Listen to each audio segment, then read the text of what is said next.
হলুদ জল এটা কোনো ট্রেন্ড নয়, এটা আত্মাকে জাগানোর নিষিদ্ধ একটা রিচুয়াল। আর তুমি সেটা করছো ঘরে বসে সবাই করছে ভেবে। তুমি ভেবেছো এটা একটা মজার ট্রেন্ড, ভেবেছো হলুদ জল কাচের একটা গ্লাসে দিলেই সুন্দর একটা রিল হবে। তাহলে শোনো, তুমি যা করছো তা হচ্ছে এক ভয়ঙ্কর তান্ত্রিক সংকেত পাঠানো।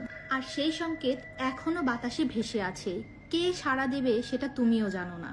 পৌরাণিক একটি গ্রন্থের নাম হচ্ছে প্রেতবিধান, আর এই রিচুয়াল সেখানেই বর্ণনা করা আছে, যেখানে বলা আছে অন্ধকার একটি ঘরে মনকে সংযম করে হলুদ জল এবং একটি কাচের পাত্র একত্রে ব্যবহার করতে। আর এটির মাধ্যমে পেতলুকের আত্মাদের কাছে দরজা খোলার সংকেত পৌঁছে যায়।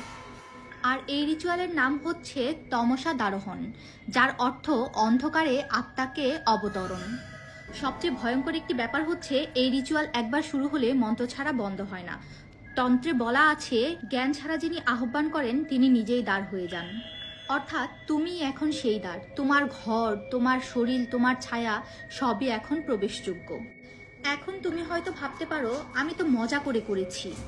তাহলে শুনে রাখো, প্রেতের দুনিয়ায় মজা বলে কিছু নেই। ওরা মজা বুঝে না, ওরা শুধু বুঝে কে ডাকলো আর কখন নিতে হবে তার প্রাপ্য। আর এই ট্রেনটি করার পর থেকে যদি তোমার ঘুম হারাম হয়ে যায় তাহলে বুঝে নিও তুমি এখন আর একা নেই।